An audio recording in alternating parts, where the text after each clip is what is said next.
All right, we'll get started. Good afternoon, everyone. Thanks for coming today. This is game 10 for us.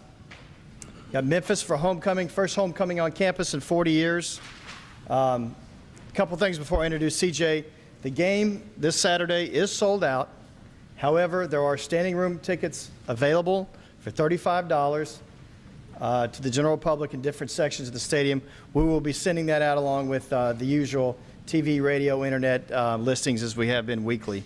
A couple other things. Tomorrow night, men's basketball. They will play an exhibition game here at home against Loyola at 7 p.m. On Friday night, our women's basketball team will make their season opener, or their season debut with their season opener against Mississippi Valley State at 7 p.m. Obviously, tickets are on sale for Devlin Fieldhouse. And now I'm going to introduce our head coach, Curtis Johnson.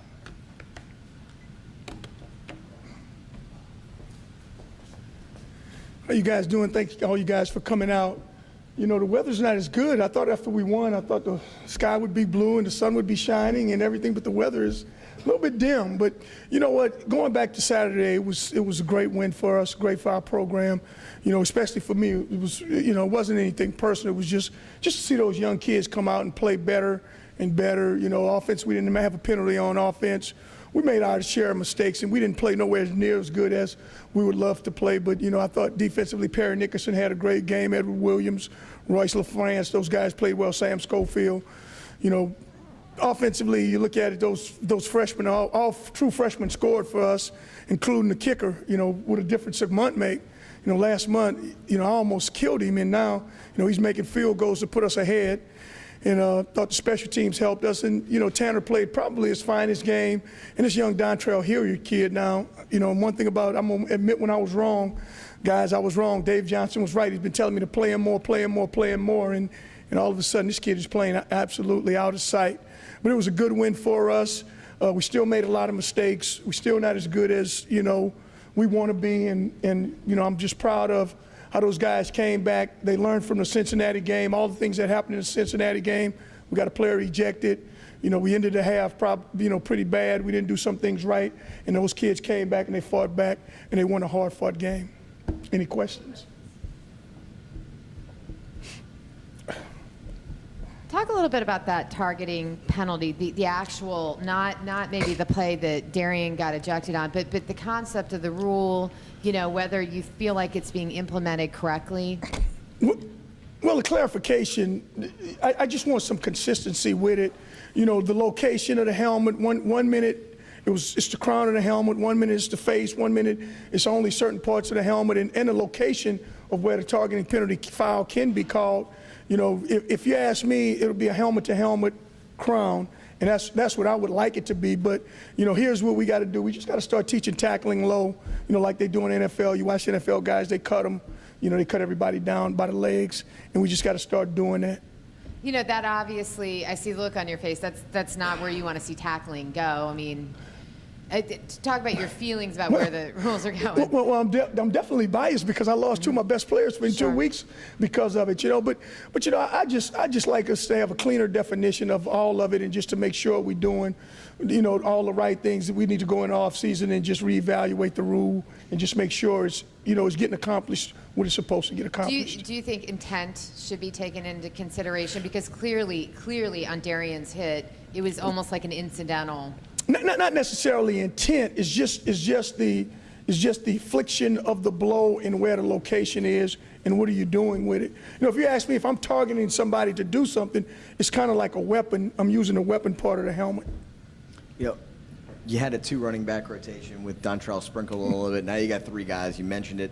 How hard does it become, you know, to run a balanced offense and have 3 guys getting the ball? Does it start to take away from any of those guys at some point? No, I don't think so. You know, you love to have a running game. If you got 80-some plays, and if you got, you know, usually they're around some. If you're pretty decent, you're around 80 to 90 plays, and if you can get 20 plays each, you know, that's kind of what you want. Especially these guys are so young, and you package stuff up for certain guys. I don't think and I'm not saying this to take anything away from any running backs, but I don't think we got guys that's great at any one thing. You could tell what Sherman is. You know, Sherman, if you ask me, Sherman is the guy who's going to hit it. When you want to pound at a defense, soften them up.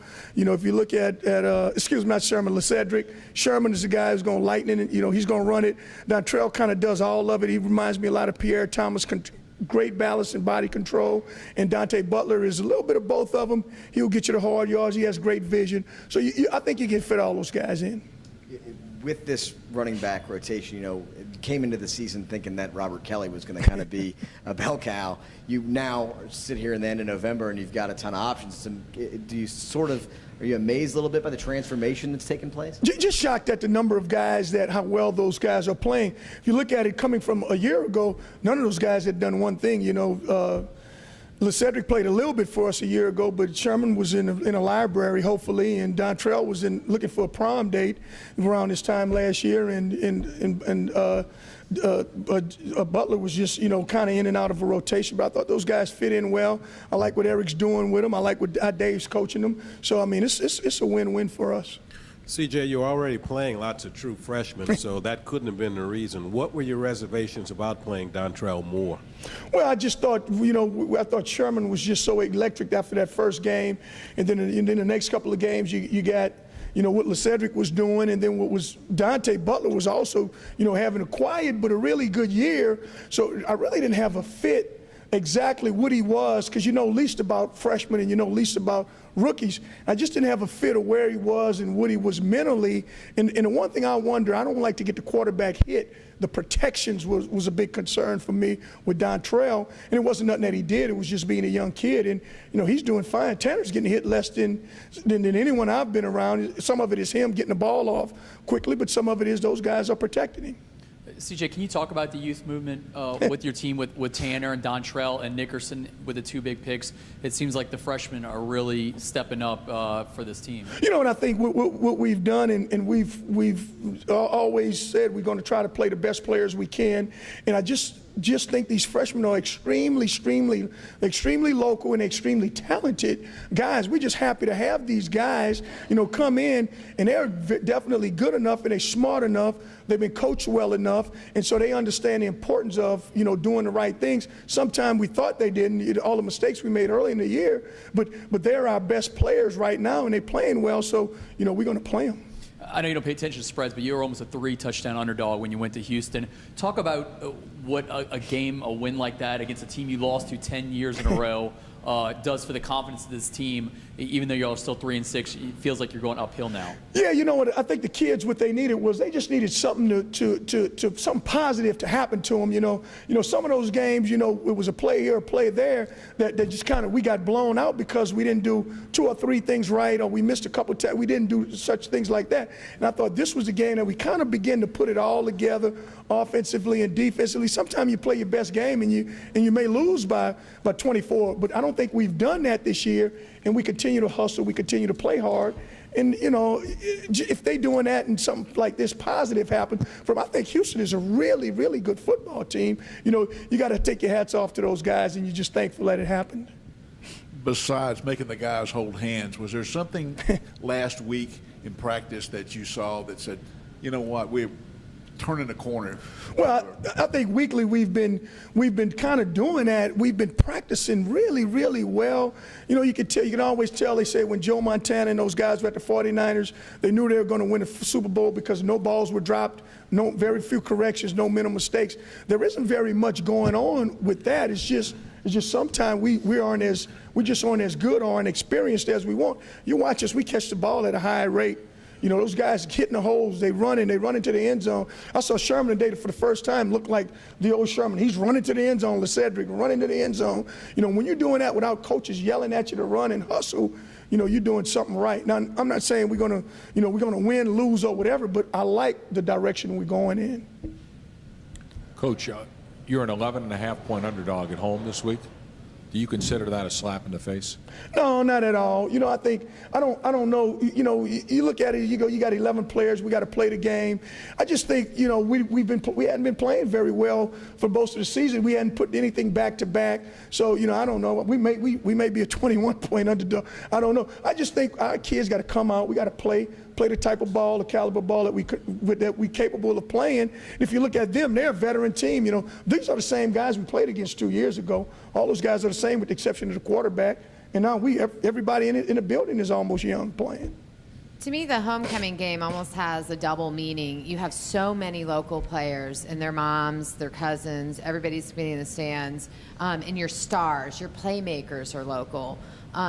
First talk about that, and then I have a follow-up on that. You know, I'm glad that they are local. I'm glad they're here. You know, I just think it's how you manage them and how you manage those kids and get their mindset right. We've had a couple of home games now. You know, we're used to the stadium. We're getting used to stuff, but they're used to their parents being around. And I think it works in our benefit, any homecoming, because you really, really want to do well for your parents. Now, I just hope that it's just, you know, we play well, and so that they can be proud of their kids. I want all of them to play well, because homecoming, everybody will be here like it was announced it's a packed stadium. When you look specifically at Perry Nickerson, tell me the story of how you got him to stay home, stay local, and come to Tulane, which, you know, recently has not had a tradition of winning. Keith Williams did a magnificent job with Perry. You know, the recruitment of Perry Nickerson, we identified him real early here. You know, I remember my first year here, he may have been a sophomore, I think it was a sophomore. We did a camp out here, and he just ran so fast. You know, we couldn't believe how fast he was. It was him and Richard Allen. I still remember the two guys at the camp. And so we loved him up. I thought Keith did an outstanding job in the recruitment of him. And, you know, he was with us from all the way through. How influential do you think it was him staying here with his mom? Very, very influential. Mom, dad, his sisters. You know, his sister always called my wife. They are a tremendous family. Very, very good backing. I think, you know, he's a kid that wanted to stay home, wanted to be around his parents, and I think it was great that we got him. Memphis is in sole possession of first place. What are they doing well? You know, what they do is they don't make very many mistakes. I think the quarterback is playing a lot better. Defensively, they're playing big, they're playing physical, and they overcome stuff because they've played together for so long. They're a team that has really gone a long time without winning a conference championship. Their schedule is Tulane, I think South Florida at home, and UConn down the road. You feel like how emotional do you think that Memphis team is going to be? I think they're going to come in. They're going to be ready to play. I think Coach Fuentes really does a great job preparing them.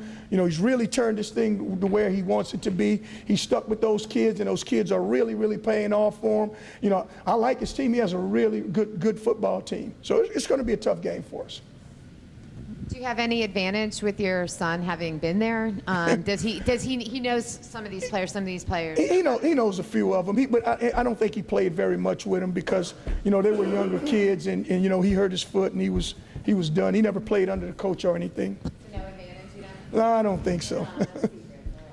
How close was Perry to not being able to play again? I know you were, you know, pessimistic in the spring, didn't quite know where he was going to be. When did you kind of get the medical report you needed, and at what point did you say, you know, let's throw him out there and see what we can do? Yeah, you know what? I didn't believe he was going to be honest with you, we prepared for him not to play, you know, just because the injury and just being a young kid, just knowing, you know, young kids don't boat well with coming back from injury. And it was told early on that he may not be able to ever play. It was told that he may have to miss another year. And then, you know, one thing about Perry, now, when you see him in a hallway, whenever you see him, he's always positive, and he always going to tell you, Coach, I'm playing. I'm coming out, I'm doing it. And when he had that much confidence, I was good. When I saw him make a couple plays in fall camp, I knew he would be able to play, but I still didn't know, you know, he would be a starter. But I knew he would play then in fall camp.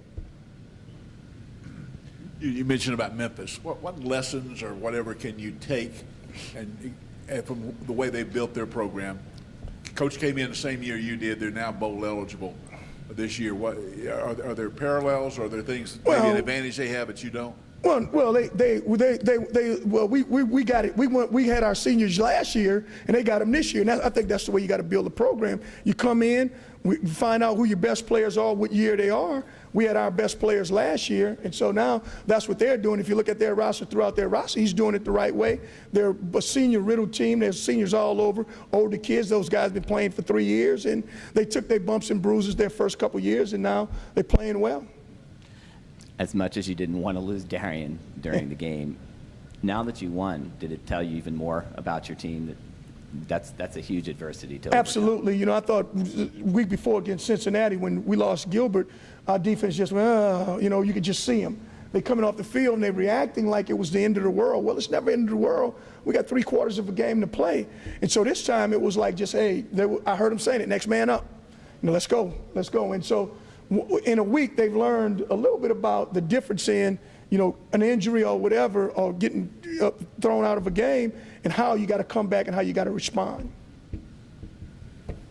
Anything else? Did you get any clarification? I mean, did you question that with the officials? The question, my question was not so much the penalty.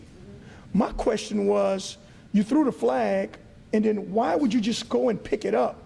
And I didn't see the onside kick. I had another timeout. I was going to use my second timeout to make sure we were balanced because I had a feeling they were going to do it again. So I wanted them to stop play, explain to me what happened more than anything. And if they said it was no penalty, there's no penalty. But you can't just throw a flag and then wait about 10 seconds and go back and just pick it up and put it in your pocket. I wanted to figure out, and to be honest with you, I thought they had too many men on the field. That's what I thought. It's because I didn't see the guy jump offside. Anything else? Thank you, guys.